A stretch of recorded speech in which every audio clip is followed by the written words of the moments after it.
Bismillahirrahmanirrahim. Assalamualaikum warahmatullahi wabarakatuh.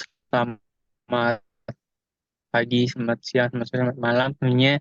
Jadi kami di sini akan mempresentasikan hasil diskusi kami tentang perbandingan metode net bias dan Kineris Nebor dalam prediksi akurasi data kanker paru-paru. Jadi tugas ini merupakan tugas akhir dari mata kuliah kecerdasan buatan yang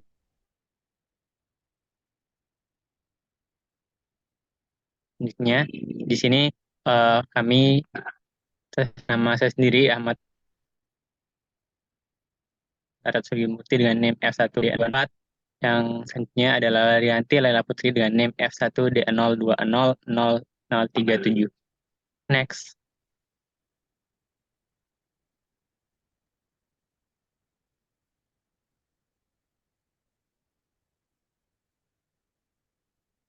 Baik, jadi di sini ada 4 materi yang akan kami jelaskan. Yang pertama ada pendahuluan, yang kedua ada tujuan pakai, yang ketiga ada metodologi penelitian, dan yang keempat ada hasil dan pembahasan. Selanjutnya,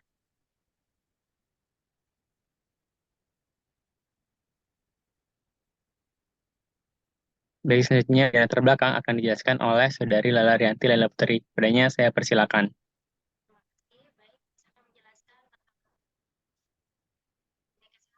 Mendiagnosis penyakit sangatlah sulit. Namun demikian, catatan rekam medis telah menyimpan gejala-gejala penyakit pasien dan diagnosis penyakitnya.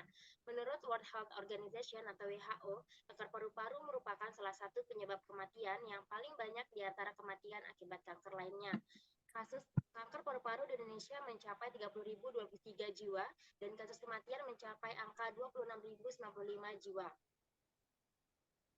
Selanjutnya yaitu ada kajian pustaka. Pada percobaan mengklasifikasikan perbandingan akurasi antara knife bias dan Kinner-Snake-Board dalam klasifikasi untuk memprediksi status kepegawaian alumni ITB Stikom Bali diperoleh skor K sama dengan 3 dengan akurasi sebesar 83,83% untuk knife bias dan 76,5% untuk Kinner-Snake-Board.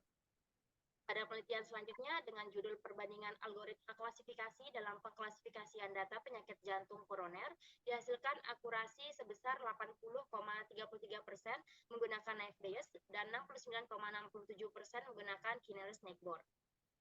Selanjutnya pada penelitian lain yang berjudul perbandingan metode knife bias dengan metode KNN untuk klasifikasi berita menghasilkan akurasi tertinggi sebesar 94,9% menggunakan knife bias dan menggunakan Kinner-Snake-Board menghasilkan akurasi tertinggi sebesar 96,6%. Selanjutnya, knife bias adalah metode klasifikasi probabilistik sederhana. Dalam metode knife bias, semua atribut pada setiap kategori bersifat independen satu sama lain, di mana persamaan teorema knife bias ini yang merupakan rumus yang kami gunakan dalam penelitian ini.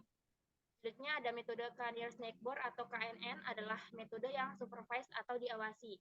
Ini berarti bahwa kita membutuhkan data pelatihan untuk mengklasifikasikan objek terdekat.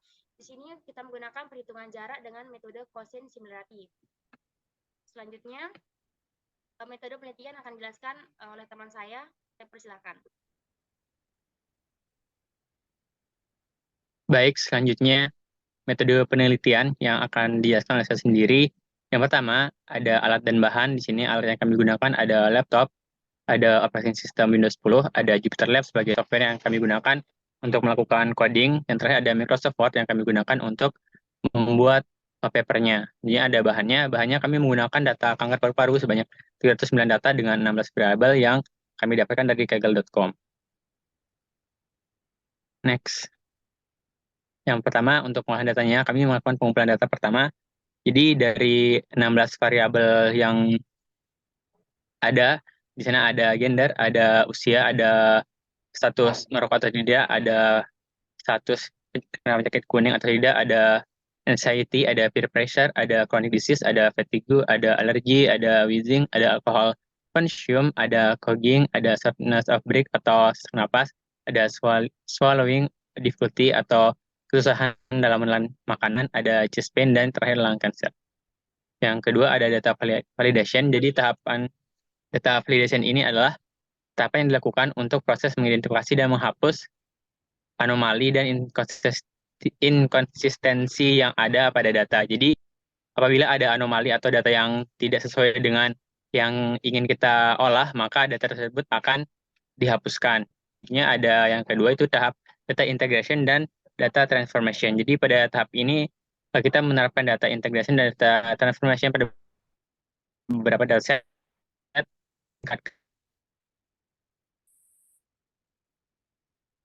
Ketiga ada yang keempat ada data reduction. Jadi data reduction ini adalah tahap akhir dari pengolahan data di mana ini merupakan teknik yang digunakan untuk mereduksi ukuran data jika data yang digunakan terlalu besar. Jadi untuk mengefisienkan model pembelajaran yang telah kita buat, jadi agar tidak terlalu memakan waktu yang lama, kita mereduksi ukuran datanya. Next. Jadi di sini ada model yang kami usulkan, di mana di sini kami menggunakan dua metode, yaitu algoritma naive Bayes dan algoritma K-nearest neighbor. Jadi untuk algoritma naive Bayes akan digunakan itu model naive Bayes, terus kemudian menggunakan cross validation dan relatif, selanjutnya evaluasi menggunakan conversion matrix. Sama seperti yang naive Bayes, yang algoritma K-neighbor juga menggunakan model yang mirip seperti itu.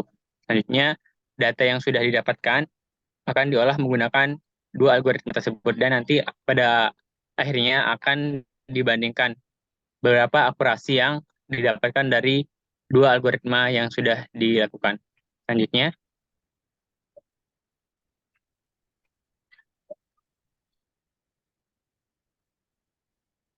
baik, jadi di sini ada hasil klasifikasi dari eh, data yang sudah diolah, yaitu di sini ada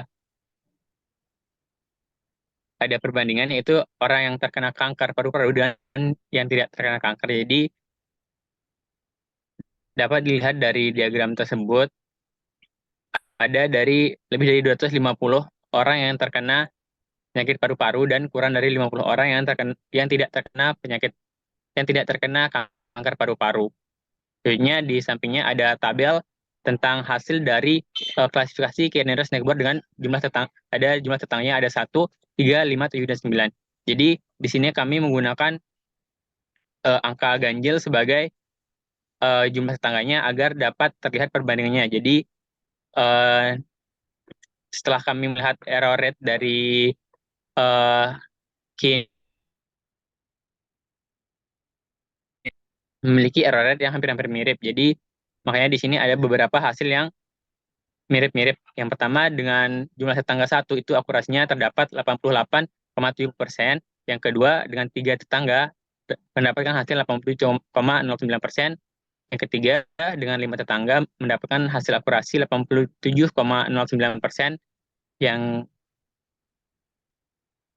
selanjutnya dengan menggunakan 7 tetangga kita mendapatkan akurasi 85,48%. Yang terakhir dengan menggunakan 9 tetangga kita mendapatkan 85,48%. Jadi di sini bisa dilihat semakin banyak tetangga yang kami gunakan itu eh, hasil akurasinya semakin berkurang.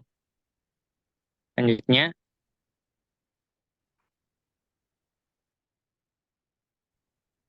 baik di sini, jadi di sini bisa dilihat error rate yang kami hitung, yaitu di mana ketika menggunakan 0 sampai 5, maka error rate-nya itu kurang lebih ada dari 11,5% sampai dengan 13%. Selanjutnya untuk yang error rate 10 lebih dari 5 sampai dengan 15, error rate-nya itu bisa mencapai paling tinggi 14,5%. Selanjutnya di atas 10 itu error rate-nya sudah di atas 14,5%. Selanjutnya untuk yang conversion matrix ini, jadi ini merupakan conversion matrix yang kami dapatkan dari data yang diolah. Jadi di sini ada true positifnya ada 51. Jadi true positif ini adalah eh, prediksi yang benar. Selanjutnya untuk jadi prediksi yang benar, jadi orang itu terkena penyakit kanker dan itu benar. Selanjutnya yang true negatif merupakan prediksi di mana orang itu tidak terkena penyakit paru-paru kanker paru-paru. Dan selanjutnya ada eh, eh, false positif di mana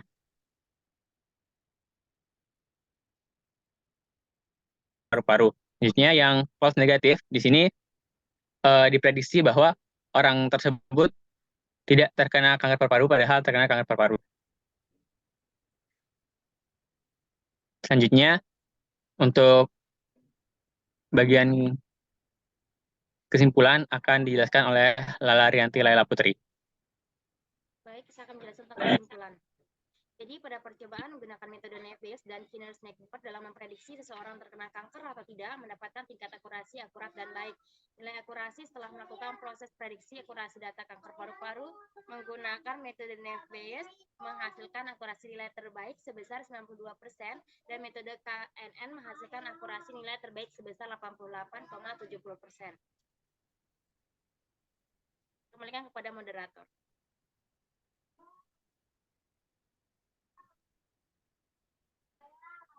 Baik, sekian presentasi dari kami.